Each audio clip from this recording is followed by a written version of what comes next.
Muy buenas noches, muy buenas tardes y muy buenos días, mis queridos demoledores y mis queridas demoledoras. Bienvenidos a Demoliendo Mitos de la Política Charlas. En esta ocasión, con nuestro experto en asuntos militares y geopolíticos, el señor Guillermo Laferriere, a quien presento muy rápidamente. Hola, Guillermo, ¿qué tal todo por ahí? Hola, Ezequiel, ¿cómo está? Me mata ese arroz. Yo ya sé la explicación, pero me mata. No, básicamente la creación de una diseñadora gráfica hace 3 o 4 años a partir de una tacita encontrada por ahí. Pero bueno, determinó el destino del canal sin quererlo.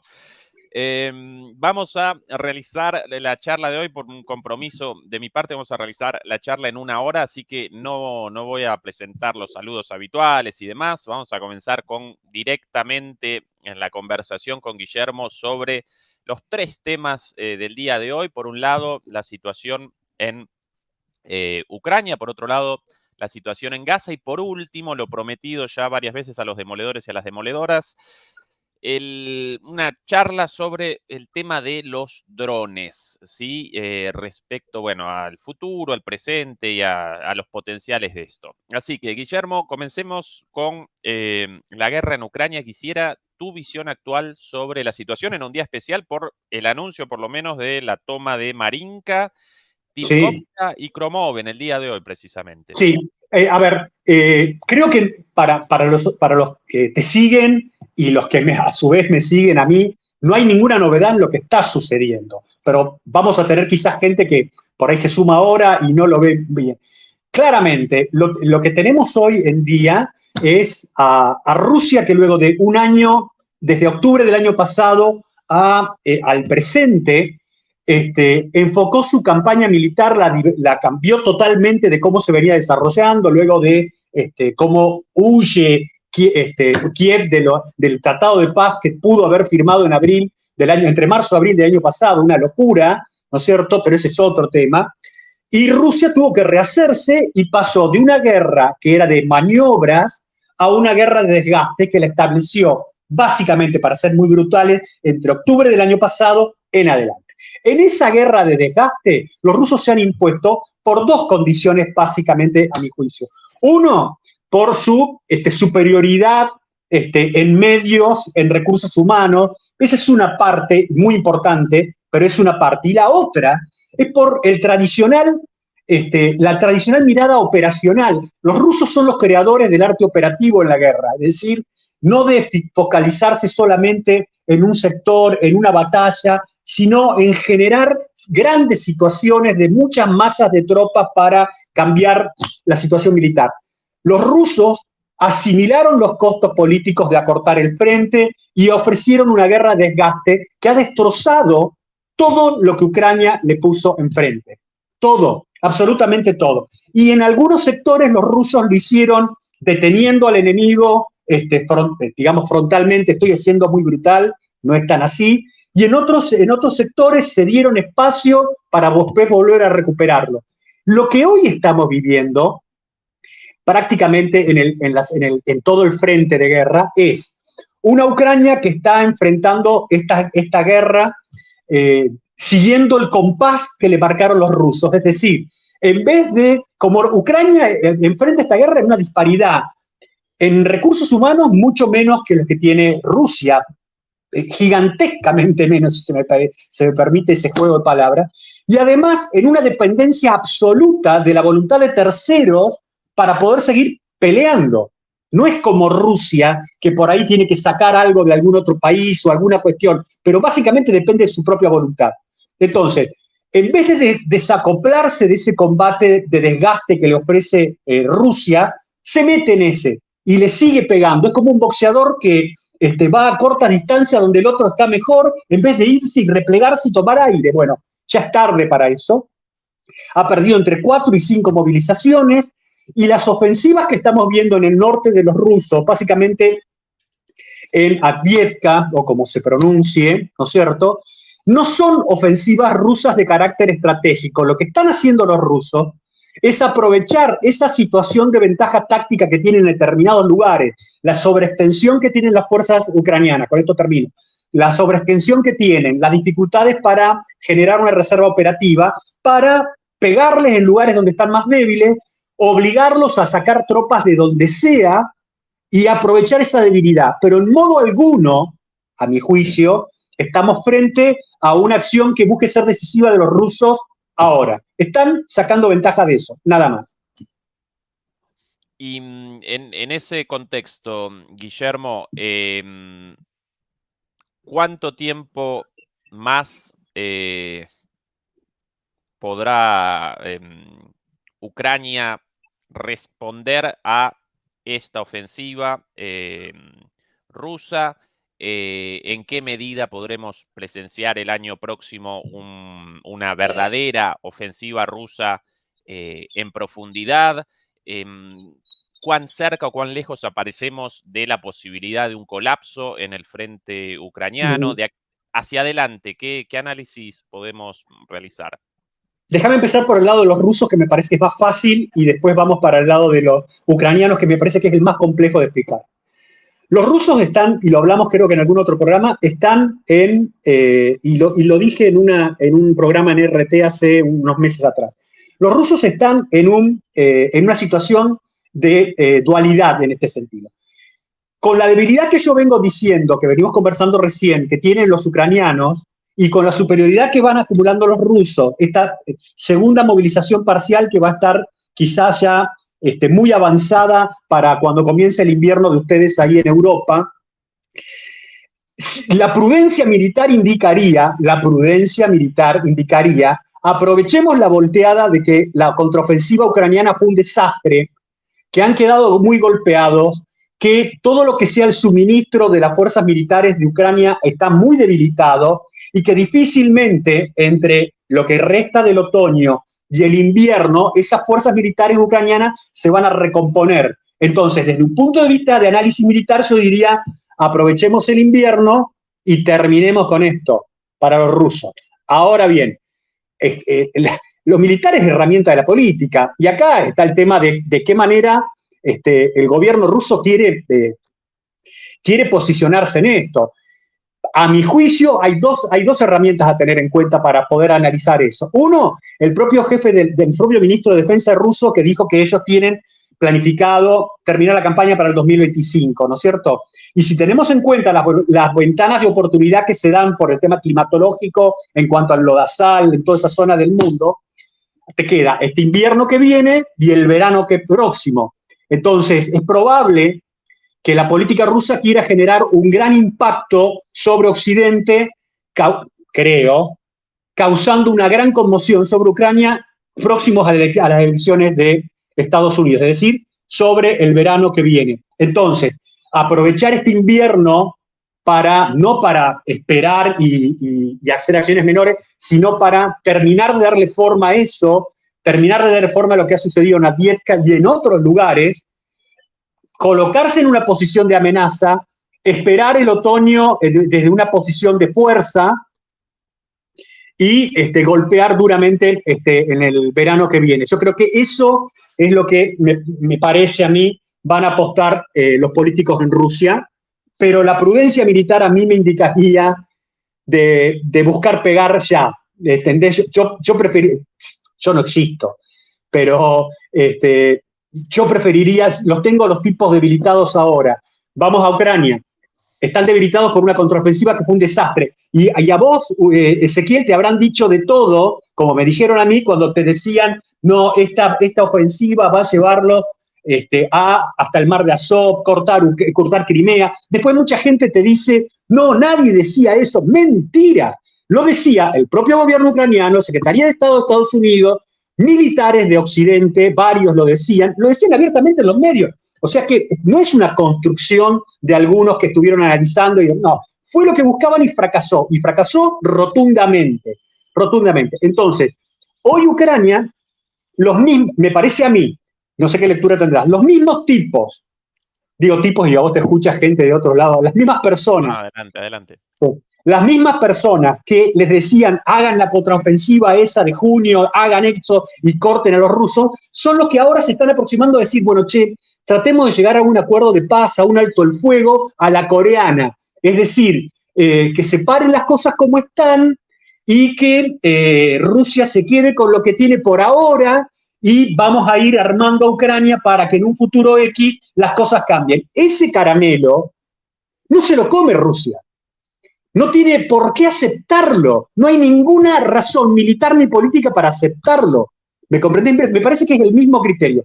Y la duda que tengo, cierro con esto, es en qué medida se va a sostener, ya está disminuyendo la ayuda militar a Ucrania dramáticamente, en qué medida se va a sostener. Y yo no creo que tenga que ver con la necesidad de pasar municiones o cosas a Israel. A mí me parece que tiene que ver con el fracaso de la cuestión y de la dificultad que tiene la política en Europa y en Estados Unidos para decir, le erramos con esto, viejo, esto no sale, no tiene salida y vemos cómo nos desprendemos de esto. Kiev, para mí, tiene final con olor a Saigón o al Kabul del 2021, pero decir esto no te trae muchos amigos. Completamente de acuerdo. Ahora, ¿cuán posible, Guillermo, en el marco de la disputa abierta a través de los medios estadounidenses, por sobre todas las cosas, y británicos, entre Zelensky y Zaluzhny, cuán posible la realización de una guerra en el marco de esa tensión militar? ¿No podría eso generar una ruptura abrupta, sorpresiva, en el marco de, por ejemplo, el día de mañana la tropa leal a Zaluzhny determina la caída de Zelensky, todos nosotros sorprendidos por una noticia así? Para vos, como analista militar y geopolítico, ¿eso aparece muy lejano o no tanto? Yo lo pondría así, yo lo creo como algo posible, pero que para mí lo probable es que Zelensky limpie a todos estos tipos, se los saque de encima y coloque otros para hacerlo. Lo que pasa es que cuesta entender que Zelensky todavía tenga poder político para llevar adelante la guerra, cuesta entenderlo, pero al mismo tiempo es difícil encontrar un referente de Ucrania para que pueda ser manipulado o que pueda ser la cabeza referente de esto, ¿me comprendés? Porque yo no niego que pueda haber una caída del gobierno abrupta, pero me parece que no están dadas todavía las condiciones, me parece que hay todavía, no porque no quieran, no porque haya una intención de preservarlo a Zelensky a todo costo, eso no creo que se pase por ahí, sino que me parece que no conviene ahora y estarán buscando a ver si a través de Zelensky pueden llegar a ese acuerdo que están tratando de inventar. No lo creo, pero eso está totalmente en duda. Y sí ratifico lo que vos acabas de decir. ¿De qué manera vos podés pensar que pueda haber una conducción de la guerra en su conjunto que sea, digamos, armoniosa cuando el militar más representativo de todos te dice que las cosas son un desastre? No lo sé. Bien. Guillermo, sobre ofensivas específicas o combates específicos. Hoy, ya con bastante tiempo desde el inicio de la ofensiva anfibia en Jersón y Gerson, bueno, sí. con bastante tiempo ya de desarrollo. En retrospectiva, ¿cuál es el objetivo de esa ofensiva? ¿Cuál es el potencial a futuro? ¿Qué lectura realizás? Esta contraofensiva se preparó entrenando fuerzas ucranianas en el Reino Unido para poder realizar este tipo de operaciones que podríamos decir anfibias. En realidad, los militares van a llamar a estas operaciones de costa a costa, porque en realidad vos cruzás del Dnieper de un lado a otro. Si vos me dijeras qué es lo que han logrado los ucranianos, han logrado establecer lo que se denomina una cabeza de playa del otro lado de la margen izquierda del río Dnieper. Se dice margen izquierda porque los mapas se ven de norte a sur, ¿no es cierto? Y lo que está a la izquierda es así, bueno, es Entonces, en la margen izquierda han construido una cabecera de puente. Pero esa cabecera de puente, todos los intentos que han tenido los ucranianos de expandir la celeste, de hacerla crecer, que es lo que la lógica que tiene una cabeza de puente, no han podido, porque o los rusos los bloquean con tropas, o los bloquean con fuego, o a todo eso le suman los ataques que hacen sobre la otra ribera del río Dnieper, sobre sus ministros. Pero además, eso no pasa de ser casi una intentona como una intentona fuerte, ¿no es cierto? Pero sin respaldo hacia atrás, porque vos no tenés detrás de eso digamos, una reserva estratégica que vos decís, estos tipos van a generar una gran cabeza de puente y a través del Dnieper van a tener que tender puentes de campaña, ¿me comprendés? Para pasar grandes cantidades de tropas que crucen a través de esa cabecera del puente y se manden hacia el este. Para hacer eso, necesitas dominio del aire. Necesitas dominio del aire y no lo tienen. Entonces, no podés esperar de esto otra cosa que lo que hablamos al principio, esa inercia que tienen la conducción ucraniana de someterse al ritmo de la guerra de desgaste que le ofrecen los rusos. Que en vez de tomar distancia y replegarse hacia el oeste, los ucranianos, para obligar a los rusos a replantearse, se empeñan, toman contacto y reciben bajas y desgastes. Eso es lo que está sucediendo. No creo que pase nada importante. Bien. Segundo punto específico, Guillermo, Sí. Zaporizhia y la penetración de la mal llamada contraofensiva ucraniana en su momento Robotino. hacia Robotine o Robotino. Sí. ¿Por qué, a pesar de la situación actual, las Fuerzas Armadas ucranianas machacan y machacan con intentos una y otra vez fallidos hasta el momento de conquistar Novoprokopivka? ¿Por qué no retroceden o por lo menos establecen en esa zona posiciones defensivas de cara al resto de la guerra? ¿Cuál es el sentido de la pérdida de recursos materiales, humanos, ante una ofensiva ya declarada fallida por los propios altos mandos ucranianos? No tiene sentido. Me estás pidiendo algo que no puedo explicarte. No tiene sentido militar. Hace meses que estamos hablando de Robotino. Acá hubo un analista en un diario argentino diciendo que Robotino iba a ser el lugar de ruptura que lo llevaba hasta el mar de Azov, Melitopol, Mariupol, y de ahí hacia el límite norte de Crimea. Son delirios. Delirios. Hace meses que seguimos hablando de Robotino y lo único que hacen los ucranianos es seguir intentando ver si rompen. Y de nuevo, es la misma lógica de gastar. A ver, en la guerra, los recursos humanos es un insumo valioso, pero es un insumo más, ¿está claro? Y es un insumo que vos tenés que renovar, tenés que hacerlo descansar, tenés que reemplazarlo. Si vos estás por tu cuarta movilización aproximadamente, estás mandando gente con un promedio de edad de 40 años a pelear, por ahí hasta mujeres que están en estado de están embarazadas. Es una locura.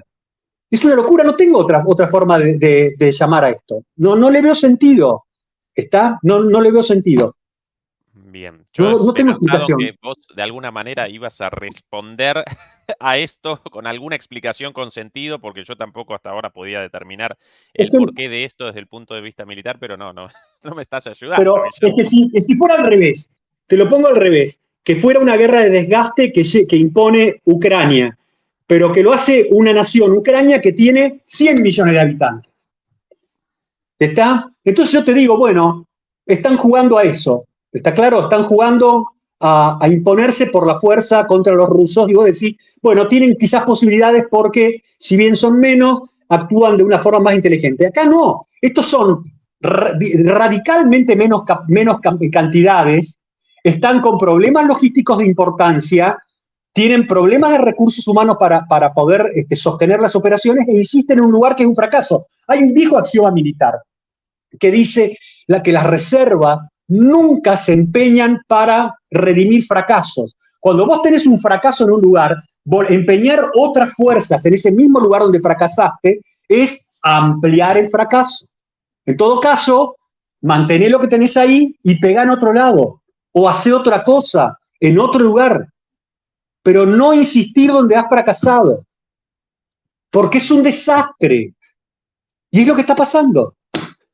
Guillermo, con relación a esto, y apelando a tu experiencia no solamente como analista militar, sino como excombatiente también, los soldados ucranianos enviados en esta región al frente, el otro día presentábamos operaciones, básicamente realizaban avances, esto lo llaman en inglés táctica de mosquito, ¿no? Esto, mosquito Sí, tactics. tanks. Realizan un avance, infantería, sin apoyo de ningún tipo, hasta más o menos en la zona gris, hasta las defensas rusas. Ahí los rusos determinan la aparición de esta gente en una hilera de árboles, comienzan el bombardeo, retroceden hacia atrás, seguramente con pérdidas, con heridos, con muertos. Sí. Eh, el, el soldado enviado ahí, ¿no?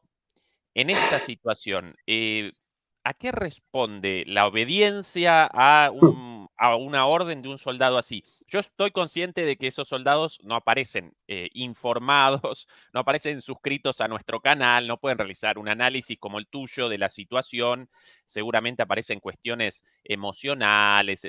Ahora, en el día a día deben presenciar esta situación desesperante de ataques sin sentido, de que sus vidas realmente representan algo muy poco valioso, de que en cualquier momento desciende un dron sobre sus cabezas y sí, hasta la vista.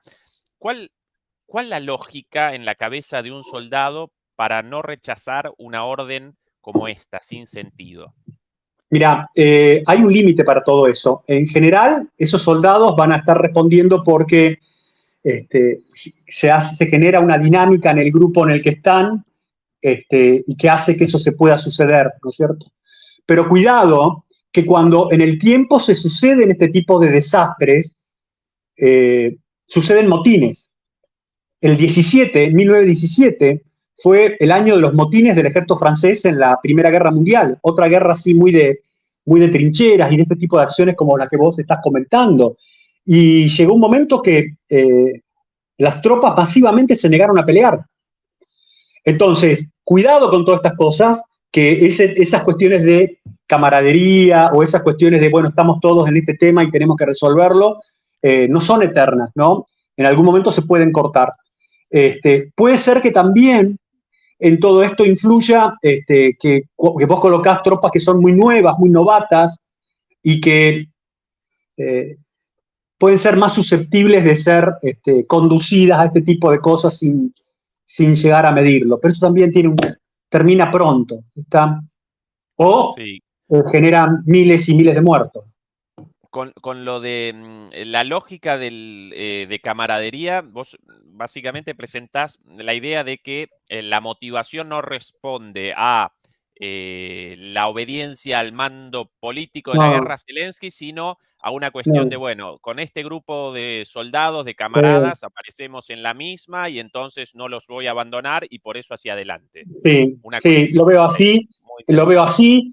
así, y también como quizás como una forma porque cuidado, que salir de la zona donde están es un lugar donde le pegan paliza a los rusos con su artillería, cohetes, la fuerza aérea, ¿me comprendés? Entonces es una forma de romper una inercia de, bueno, por lo menos voy a tratar de hacerles algo.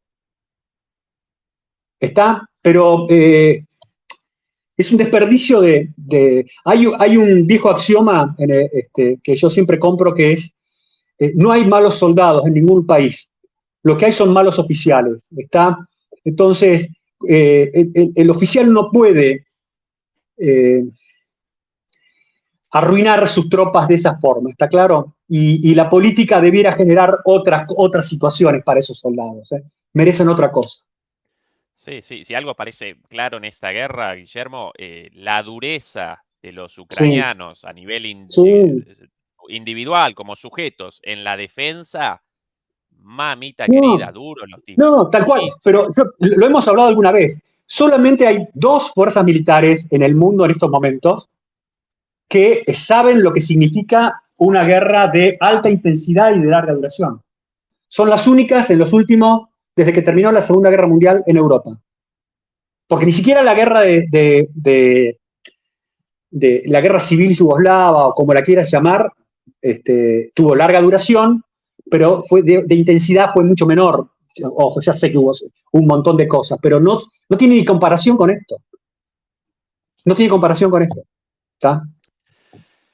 Bueno, redondeamos acá en Ucrania, Guillermo, ¿querías algo más en el tintero antes del próximo tema? Sí, el tema, quiero llamar la atención, quizás en algún programa vos lo mencionaste, de las capacidades que han desarrollado los rusos para pegarles a los pocos aviones que vuelan de los ucranianos a distancias de entre 300 y 500 kilómetros. Guarda con eso. Es decir, a 300/500 kilómetros, los pilotos rusos están poniendo fuera de combate a los aviones pocos que quedan. Y la segunda cuestión es que desde hace ya varios días, con este temita de los drones que vamos a tocar sobre el final, los rusos vienen pegando sobre pistas que han generado los ucranianos para sus pocos aviones. Y les están destruyendo aviones en tierra, con drones kamikaze. Lo que te habla también a vos de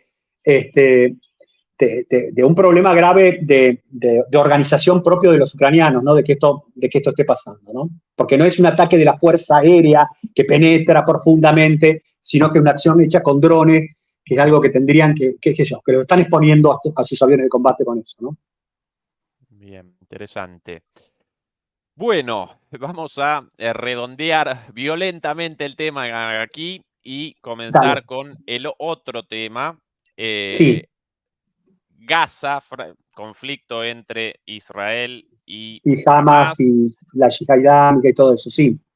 En Franja de Gaza, tras unos días de tregua, hoy recomenzaron las hostilidades. ¿Qué análisis estás realizando de la situación, perspectivas, posibilidades de éxito para Israel, para Hamas, intervención de Hezbollah, etcétera, etcétera? ¿Cuál es tu visión de la situación?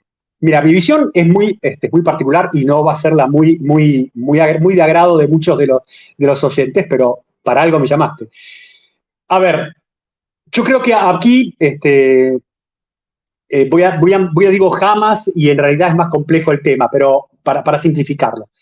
Hamas, con el ataque del 7 de octubre, pretendió que las fuerzas de defensa de Israel se metieran de cabeza masivamente sobre la Franja del Gaza.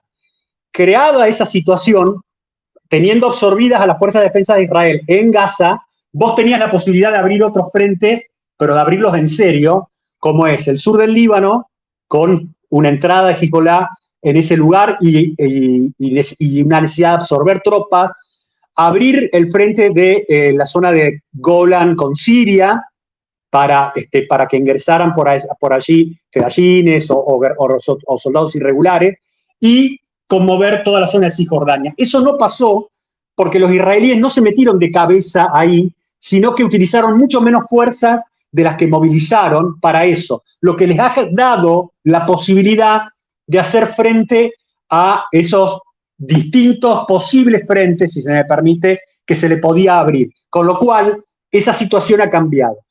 La otra situación que me parece que le juega en contra a Hamas, que perjudica aún más la situación de Hamas con respecto a esto de no haber, digamos, que los judíos se metieran y se embarraran ahí y no tuvieran una masa para poder atender otro frente, es que Hamas ha salido de la lógica que se espera de una organización guerrillera. Una organización guerrillera, sea de izquierda, de derecha, de arriba, de abajo, lo que sea, su doctrina es pegar y salir. ¿Está claro? Pegar y salir. Y al salir, irte a un lugar que te sirva de santuario. Ese lugar que te sirva de santuario tiene que ser un lugar que te permita, digamos, dispersarte, esconderte y sostenerte. Eso sucedía, por ejemplo, que hoy lo posteaba el delta del Mekong, por ejemplo, durante la guerra de Vietnam. En el sur del delta del Mekong, mucha gente piensa que estaba en Vietnam del Norte, estaba en Vietnam del Sur, y vos hacías centenares de operaciones, hacían los norteamericanos y no lo sacaban a los tipos, ¿no? Porque el delta era lo suficientemente grande. Lo mismo pasaba con el talibán en la zona de Tora Bora, en la frontera entre Afganistán y Pakistán. Tora Bora parece que si fuera una isla en el Pacífico Sur y es una zona de cuevas, un desierto, un espanto, pero voy a esto. Ahí nunca pudieron sacarlos. Hubo inclusive una gigantesca operación militar que hicieron los británicos, que se llamó Anaconda, y fue un desastre, un desastre. Entonces, el error de Hamas es que, no respondiendo a esa lógica, están encerrados en la franja.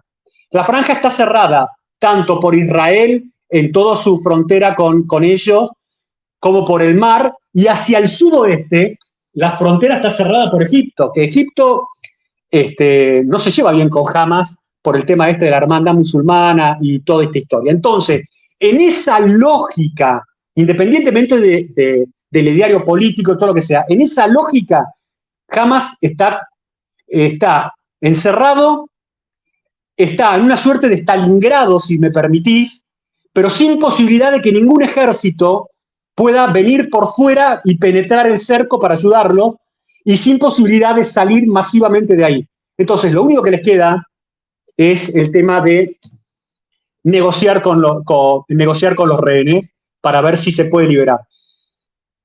¿Cómo creo que esto termina ahí? Israel mandó dos objetivos de esta guerra. Terminar con Hamas, insisto, digo Hamas y estoy haciendo una simplificación, está claro, ¿no? Terminar con Hamas y liberar rehenes. Esos dos objetivos en una operación militar son inatendibles en espejo, en paralelo. No son. Un batallón de tanques no sirve para rescatar rehenes, está claro, no lo podés hacer. Y requiere otro tipo de operaciones, otro tipo de inteligencia y otro tipo de marco general para ser llevado adelante. Entonces, este tema de los rehenes yo creo que va a estar dando vueltas. No descartaría que haya otro cese de fuego y que en ese cese de fuego algún momento va a haber que sea el último grupo de rehenes. Ponele, el último grupo de rehenes. Y ese último grupo de rehenes no lo van a dar por listo, Tomás, te fuiste, liberaron X cantidad de palestinos y se acabó. Me parece que ahí hay dos opciones que pueden darse. Yo siguiendo esta lógica de estos altos del fuego de rehenes y la debilidad que, a mi juicio, ha mostrado Israel en ese sentido de que el tiempo se lo está marcando Hamas ahí, ¿entendés? ¿Me seguís con lo que te quiero decir? Sí. Entonces, en ese último grupo de rehenes hay dos posibilidades que se puedan dar. Una, que la veo poco probable, es que ellos negocien por poder quedarse en la franja. No lo creo. La segunda opción es que negocien por tener una salida de la franja a algún otro país, al sur del Líbano, al Líbano, Siria o a no sé dónde. Está claro, a Egipto no creo. Me parece que en esa lógica de los rehenes puede ir por ese lado. La otra que me parece más difícil es que, no porque no sea probable, sino que sea más difícil desde el punto de vista político, es que Israel busque imponerse directamente por las armas y termine de causar de tal nivel de daño que los tipos cedan y entreguen todo lo que tengan. No la veo a eso tan factible, está claro, aunque creo que hay quienes buscan esa situación. No lo sé, pero es lo que te puedo decir con respecto a eso, ¿no? Sí. Ahora, Guillermo, en tu interpretación, el ataque los ataques del 7 de octubre, los atentados Sí. del 7 de octubre, no respondieron a una operación coordinada con Hezbollah, con Irán y con el resto de los enemigos de Israel, por llamarlos de alguna manera, porque de lo contrario sí participarían en una escalada en todos estos frentes, o si no lo hubieran querido desde el principio, habrían rechazado esta operación, con lo cual vos estás rechazando esa interpretación de que en realidad esto yo no responde descartaría. Ah, perdón, sí. perdón. No, Sí, yo ya termino. no descartaría eso si, no descartaría eso si hubiera seguido el tempo estamos, ¿no? Sí. Desapareciste por 5 segundos. Retrocede en la Sí, oración al principio y listo. sí, que yo no descartaría que pudiera haber habido un planeamiento más sofisticado fue, pero digamos de más alta escala, si el ejército, las Fuerzas Armadas de Israel se hubieran metido de cabeza en total en Gaza y hubieran liberado otra zona que pudieran poner. Yo no descartaría eso.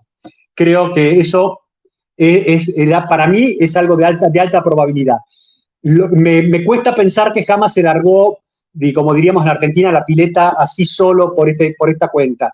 Pero es mi opinión y lo veremos con el tiempo. Sí sí creo que ha habido una falla gravísima y va a costar políticamente, como sucedió en el 73 en Israel, con todo lo que sucedió. Ha habido fallas muy grandes de interpretación, fallas de subestimación de las capacidades de Hamas, fallas de autoconfianza, de un sentido de superioridad que, que me parece que los invocaron en ese lado, ¿está? Y que si vos te fijás en la historia de 50 años atrás, en el 73, vas a ver que ocurre lo mismo. La línea Bar-Lev, que estaba sobre el Sinaí, era un lugar prácticamente de dolce farniente, nadie esperaba ninguna cuestión. Los egipcios se entrenaban a la vista, se entrenaban para cruzar el canal de Suez y nadie daba un mango por eso, nadie esperaba que eso sucediera cuando era evidente. Hay muchos ejemplos en la historia militar, en todos lados, de países que no creen. Fíjate, la Unión Soviética en el 41 tenía todos los indicios de que los nazis los iban a atacar, todos los indicios.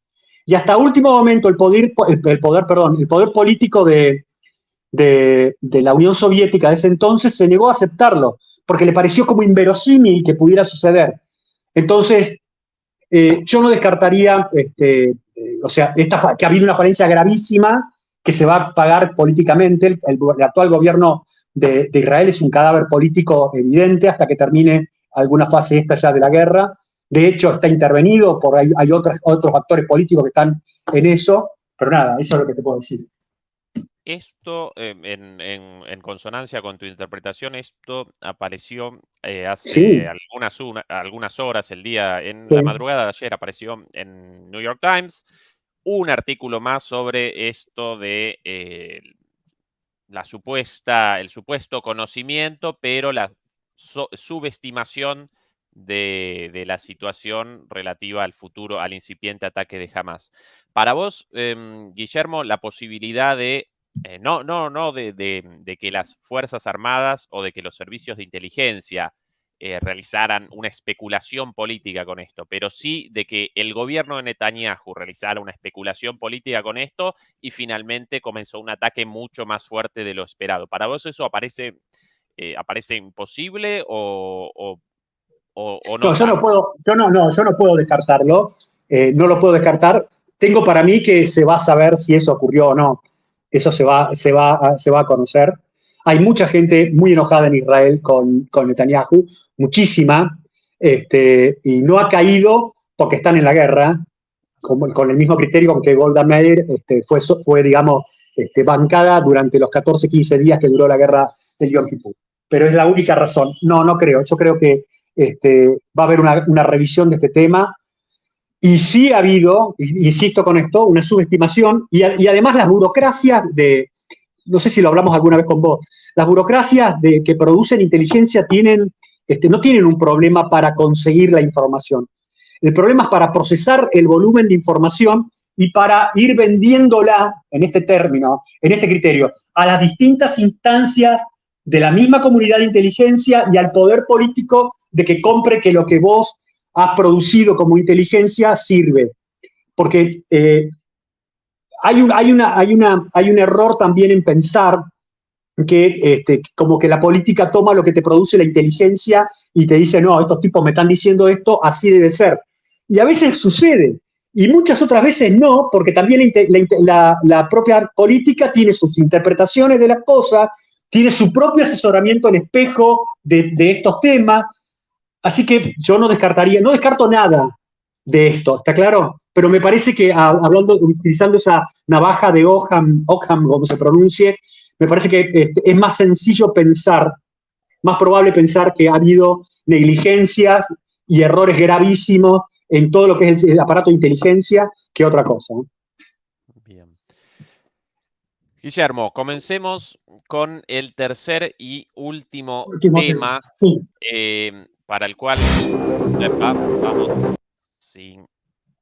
Quiero presentar con vos algunos videos de cosas vistas por primera vez en esta guerra, como por ejemplo esto, sin muertos, sin heridos, no presentamos imágenes truculentas de ningún tipo, pero sí esto, por ejemplo, un dron realizando la limpieza de trincheras, Sí, por señor. ejemplo. Esto hasta hace nada aparecía como un episodio de Star Trek, de la Guerra de las Galaxias. Sí, sí. En esta guerra de repente apareció algo nuevo, aunque no tan nuevo, porque los drones realizan tareas como esta desde hace tiempo en otros ámbitos, pero la aplicación de algo ya existente a la guerra con mucha inventiva, con mucha improvisación, generó cambios evidentemente estructurales en el presente de la guerra. ¿Cuál en tu visión, acá por ejemplo, esto, en lugar de un soldado enviado a la limpieza de una Sí, trinchera, enviado un dron, ¿no? sí, que debe Todo tener lo arriba un par de granadas de mano o de fósforo blanco, cualquier cosa, y las tira por ahí. Sí, sin ninguna duda. Muchos de estos también con el remate, por suerte este Sí, no, finalmente o con gente muerta o con ataques fallidos o esto, lo otro. Pero esto, por ejemplo, una de las novedades, y esto un aparatito así chiquito con un costo mínimo, sí, inexistente. Bueno, ahí he encontrado un hueco y metido en ese hueco. Metido un sí, bombazo en un sí, hueco, en una trinchera a sí, tal cual. 500 metros del operador. Una cosa Sí. impensable hasta hace no mucho. Eh, ¿Cuál el cambio real a partir de la introducción de los drones? Ok. A ver, ¿Cómo conceptualizamos esto? primero, como marco general, eh, la sorpresa que causa todo esto va a tener una duración corta, porque ya en esta misma guerra se están utilizando, sobre todo los rusos, contramedidas para afectarlos. Todos estos drones que estamos viendo nosotros, y sobre todo los que son más sofisticados, me refiero a los que ya sí son de uso militar y que tienen otro tipo de cargas más pesadas, y todos operan utilizando transmisión de señales en el espectro electromagnético, ¿está claro? Entonces, ¿qué se hace? Se mandan señales, no me digas cómo, porque no tengo idea, pero sí sé que lo hacen, señales que buscan, como si fuera un escáner, en qué frecuencia está siendo comunicado o guiado ese dron para abortarlo, para bloquearla, para que se caiga, ¿me comprendés? Y todo eso ya está funcionando. Es más, los rusos tienen adelantados equipos de guerra electrónica que, así como vos tenés pantallas de defensa aérea, están los tipos emitiendo esas señales invisibles que van al espectro electromagnético sobre los drones. Entonces, la primera enseñanza es, sí, apareció algo nuevo, pero ya al mismo tiempo la inventiva humana está viendo cómo contrarresta eso. Hoy vos tenés que los drones tienen ese tema de ventaja dramática que es el costo. Vos, por un costo de menos de $200, que es nada en una guerra, vos pensás que un proyectil de artillería de 155 milímetros debe estar saliendo 5 u 8 mil dólares cada tiro, ¿no es cierto? Entonces, por $200 vos tenés un equipito que te marcha a una trinchera, te la explora y vos no arriesgás la vida de un soldado. Y si sos más o menos diestro, le pones unas abrazaderas que con el mismo control remoto sueltan una granada de mano y la tira, o una granada para hacer fumígeno, para una señal, lo que sea, ¿no es cierto? O solamente una cámara para ver. A drones que, te doy este dato, para dentro de los próximos 10 años, la Fuerza Aérea Británica no concibe que sus escuadrones de combate tengan otra proporción que sea 50 porciones de aviones tripulados y a la par 50% de aviones no tripulados operando con ellos. ¿Te das cuenta de lo que estamos ¿Cuántos hablando? años hecho eso otra De vez? acá entre 5 y 10 años. 5 y 10 años. Es decir, tenés hoy drones que son, con los cuales han combatido los rusos en el Mar Negro, que son robots con cargas explosivas que marchan sobre blancos en Crimea. Tenés robots, tenés drones que te hacen exploración a alta altura para poder no solamente dirigir blancos, sino para facilitar comunicaciones, para hacer telemetría, para hacer un montón de relevamiento de datos. Es infernal, no hay, y inclusive en todo esto está interviniendo la nanotecnología, porque tenés drones que tienen el tamaño de una abeja, ¿está? Y que pueden ser lanzados en cantidades para causar disturbios en tus comunicaciones, para causar problemas de todo tipo. Mira, hace un par de años, no sé si lo comenté en un programa tuyo, un ejercicio de la Armada de Estados Unidos hacía que un destructor de ellos, navegando en unas aguas de un país hostil y pobre, el país hostil y pobre le lanzaba sobre ese destructor alrededor de 300 o 500 drones de estos de uso público, ¿no es cierto? De estos de uso civil, ¿no es cierto? Cargados cargados con explosivos muy pequeños, una cabeza de 500 gramos de explosivo, una cosa así, cayendo en masa sobre el destructor. ¿Y qué pasaba? El destructor saturaba su capacidad de detectar los blancos, ¿me comprendés? Entonces, no ibas que iban a hundir al destructor, pero lo dejaban sin comunicaciones, sin sistemas de radares, lo anulaban como un elemento de combate, ¿me comprendés? Bueno, sí. Todo eso ha generado esto y que es un problema que todavía no tiene solución. Vos tenés hoy drones que pueden valer quizás 10 o 15 mil dólares, que se lanzan de cabeza sobre un tanque que vale 3 o 4 millones de dólares y le pegan la parte superior del mismo y lo vuela a la miércoles. Es todo un gran problema y además la gran dificultad que hay para captarlos, porque como no estamos hablando de elementos gigantescos, hay drones muy grandes como aviones, pero de los que estamos haciendo referencia en esta charla, son drones más bien pequeños. Entonces, para un radar son difíciles de por ser captados. Vuelan inclusive a baja altura. Es una gran complicación, pero insisto con algo que te dije al principio, ya le va a llegar su tiempo. O sea, es algo con lo que se va así como cuando apareció el tanque parecía que se llevaba todo por delante, esto también va a ser algo que va a convivir en el campo de combate y dependerá de la habilidad de los que lo operen para poder sortear las contramedidas que le van a generar. Es imparable eso. Eso es imparable. Estas imágenes, Guillermo, de drones kamikaze con visión nocturna, sí. Esto es una novedad del último mes, en el sentido no de la posibilidad del montaje de un visor térmico en un dron, una tontería, no. Ni de la producción de los visores térmicos, también posible por ejemplo, para Rusia, incluso para Ucrania, sino una demostración de la masificación de estos drones y sí. Del abaratamiento y la posibilidad ahora de que presenten visión nocturna en drones kamikazes, con lo cual claro. Algo descartable, utilizable también por la noche y con un poder de ataque muchísimo, muchísimo mayor. Una vez más, la cuestión de los costos.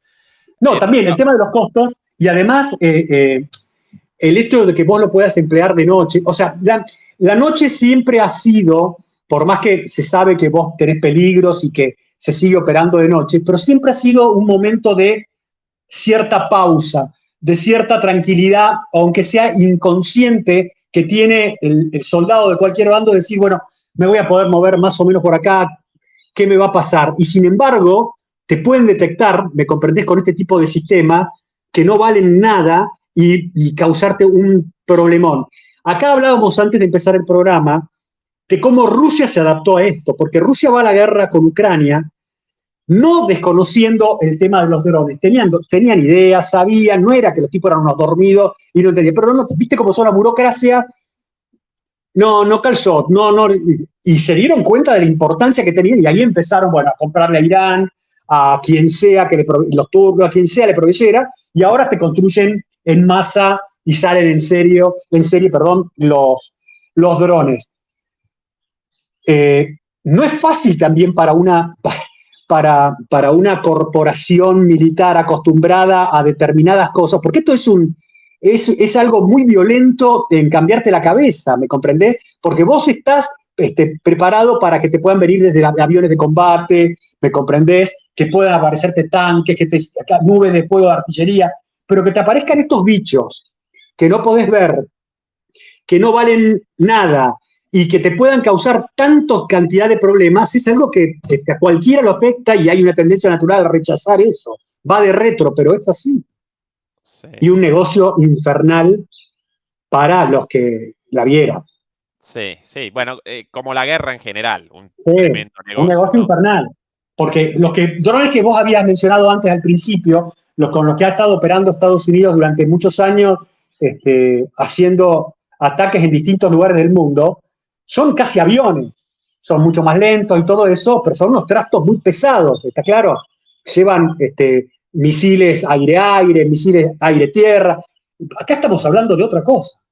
Sí, Es otra cosa tan curiosamente, difícil. los países a la vanguardia del desarrollo de estos drones baratos, accesibles, representan potencias de mediana capacidad, Sí, como Turquía, como Irán, como no Irán, podían sí, responder a los desarrollos tecnológicos, sí, llevados adelante por Estados Unidos o por demás, o bueno, o por China, por Rusia, entonces comenzaron a generar estos drones como el Shahed, del sí. valor de un automóvil, de un auto, de un coche, y están determinando cambios en la guerra enormes. Esto, vos recién, aquí otro video interesante, vos recién realizabas una reflexión sobre la aparición del tanque, súper interesante.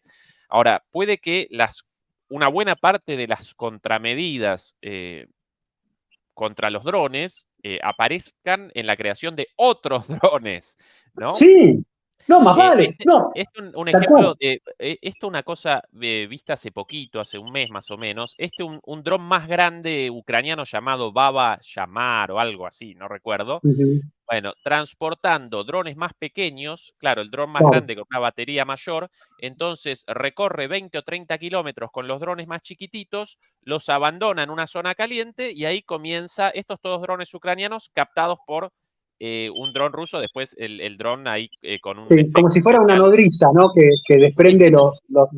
Guillermo, pero esto es ciencia No, es ficción, locura. es una Eh, locura. Después, otro visto por ahí, perdón por presentar esto, quería simplemente tu opinión, porque para mí, a mí me maravilla esto. Esta otra de hace algún tiempito también, perdón, con todo esto de canales, por eso la música y toda esta Sí, cosa. Esto un dron de estos merodeadores y de repente en un momento comienzan los gritos del operador porque claro. no, momento que no quiero cometer un Sí, error. Ay, sí, sí, ay, sí, ay, ay, sí. ay. Sí, sí, este. Bueno, ahí es uno de los videos estos de ataques a drones. Ahí el dron en su tarea de reconocimiento y de repente arriba a la izquierda hay unos rusos, unos ucranianos. De repente arriba a la izquierda en la pantalla, otro dron enemigo. Eh, Comienza una persecución, una lucha sí, entre drones en el aire, sí, es loco. Guillermo, hasta el impacto de uno al otro. Y bueno, los rusos lo presentaron esto como una victoria porque el dron ruso presentaba un valor de $500 y el ucraniano de $1000. Entonces, bueno, victoria de uno sobre el otro. Sí. Pero guerra de drones. No, no, nos lleva, inclusive nos lleva a lo filosófico, porque, qué sé yo, te adelanta del día de mañana una guerra de robots, ¿no es cierto? Cosa que yo dudo, porque rompe con el paradigma clausewitziano de- del derramamiento de sangre, ¿no? Bueno, pero es imparable. Ahora, y las cosas que deben estar desarrollándose, que no tenemos idea como experiencia de todo esto, pero insisto con algo, no hay armas mágicas, todo esto ya tiene o sus contramedidas y las que no la tienen la van a tener en poco tiempo más, eso es inexorable, inexorable. No es que los vayan a desaparecer los drones, van a tener que convivir con otras cosas que los van a afectar, inclusive otros drones, ¿no? Sí, sí, y sí, también a mí me maravilla la inventiva humana, lamentablemente en este caso para la guerra, no para algo bueno, y a veces aparecen también imágenes como esto de Fernando los llama los somieres encima de los tanques, estas Uh-huh. protecciones, él los Ah, llama los sí, somieres. sí, como em, techo, sí, estos, sí, estos como un toldo. sí. eh, Al principio, esto, si no recuerdo mal, comenzaron los rusos y primero Los los rusos empezaron, caricaturizaban pero, sí, pero al final ya en las fuerzas israelíes ya aparecen los tanques sí, con esto, ya comenzaron desarrollos un poco todo, más sí. serios Pero ojo, que de todos lados. no funciona como una, no es su objetivo principal el que choque ahí y ahí se termine todo, sino que busca más que nada desviarlo, ¿me comprendés? O absorber parte de la explosión, pero no pretende ser como un escudo, digamos, ¿está? Pero si se quiere, es una respuesta hasta rudimentaria, Este es un ¿no? ejemplo, Guillermo, esto Sí, en la zona sur de Avdiivka hace poquito, en la sí, limpieza de esa zona industrial, un tanque ruso, ahí, sí, en sí, el impacto en el celular. Gracias a eso, el tanque pudo sí, realizar su tarea como si, bueno, no como si sí, nada, pero vivo. Eh, ¿Cuánto de esto también, perdón por esta reflexión con vos, quería tu visión también, pero cuánto en la guerra de improvisación sobre la marcha sí. también, ¿no? También Alta tecnología y sí, sí, porque normalmente en la parte superior de todos los tanques es más débil, porque era muy difícil pegarle arriba de un tanque, me convenés que un proyectil justo le cayera, es muy difícil moviéndose. Estos drones han cambiado eso. Y también es muy difícil esperar que la respuesta sea aumentar el blindaje superior de los tanques, porque eso va a quitarle movilidad, va a necesitar mayores motores, más combustible, etcétera, etcétera. Lo más probable es que haya un desarrollo, así como hay esos sistemas de blindaje reactivo que se pueda colocar en la parte superior. Los tanques rusos, si vos ves, muchos de ellos tienen como ladrillos colocados, esos blindajes reactivos son explosivos. Entonces, quizás veamos algo al inicio con respecto a ese camino para los tanques en la parte superior más adelante. Lo que pasa es que cuando vos le colocás ese blindaje reactivo, es más peso, es más combustible, ¿me entendés? Y acá nada es gratis en ese sentido. Pero esto del techo me parece un hallazgo. Y además sí, vamos contra el tanque, porque ese techito lo hace más visible. claro. Sí, por ¿Está? ahí aparecieron también unos un poquito más desarrollados, con una especie de estructura alrededor de los tanques, pero claro, entonces la torreta no puede generar los giros. Claro, Todavía son no como determinaron, enrejados, claro, son como enrejados. Esos enrejados también no buscan detener la explosión, sino absorber, que sean lo suficientemente duros como para obligar al proyectil a explotar y que llegue más débil a la protección blindada del tanque. Lo que pasa es que también ya hay, los rusos han desarrollado el mismo misil Kornet, que es un misil antitanque que tienen, lo han desarrollado con dos cabezas. Entonces, sobre el mismo blanco sale un proyectil que va a impactar y seguramente impactará en alguna de estos blindajes del tipo reactivo que tienen. Pero inmediatamente detrás que salió el disparo, en nanosegundos detrás, viene otro, que va a ir por el mismo lugar donde el otro abrió camino debilitando esas defensas. Porque cuidado, ese tanque que mostraste, que le pegaron en el techo, ese techo ya no, no aguanta otro. ¿Me entendés? sí, E sí. inclusive ya hay RPG que ha desarrollado Rusia con este mismo criterio que yo te dije. Dispara el tirador, sale la granada y nanosegundos atrás sale otra. Sin que él tenga que estar apretando nada, es todo sincronizado. Sí. ¿Por qué? Para hacer frente a esos blindajes reactivos o a esas rejas y todo ese tipo de cosas. Es un cuento de nunca acabar, Ezequiel. Sí, sí, lamentablemente para la destrucción, ¿no? Cuánto mejor Y el es mundo así. si toda esta inventiva, estos recursos creativos y económicos destinados a la cura de las enfermedades, Sí, sí, el fin del hambre, pero bueno, esa es nuestra civilización humana, con lo bueno y lo malo, ¿no? sí, También. sí, Guillermo, 1 hora de transmisión, así que vamos sí, a te realizar el agradezco. cierre acá, pero como siempre, el cierre aparece en tus manos para lo que quieras, el espacio tuyo. No, gracias, te agradezco. Y para los amigos que nos están viendo, Ezequiel quería hacer un programa más largo. Yo tuve un problema que necesito terminar antes y nada más, pero es un gusto siempre y estar a disposición para hablar de estos temas que en definitiva nos apasionan, ¿no? Y recordar que la guerra siempre está presente, ¿eh? Estas dos guerras que estuvimos hablando no son las únicas que hay dando vuelta en el mundo, son las únicas que le damos importancia, pero diariamente hay otras guerras dando vuelta. Sí, sí, completamente de acuerdo. Pudimos recorrer en la horita esta bastante bien todos los temas, siempre un placer tu participación, además vos con conocimientos completamente distintos a los de otros analistas, mucho más profundos, mucho más fundamentados, por eso para nosotros es un placer que nos acompañes acá. Demoledores, demoledoras, Guillermo querido, un abrazo y hasta la próxima. Chau, chau. Muchas gracias, Ezequiel, muy amable.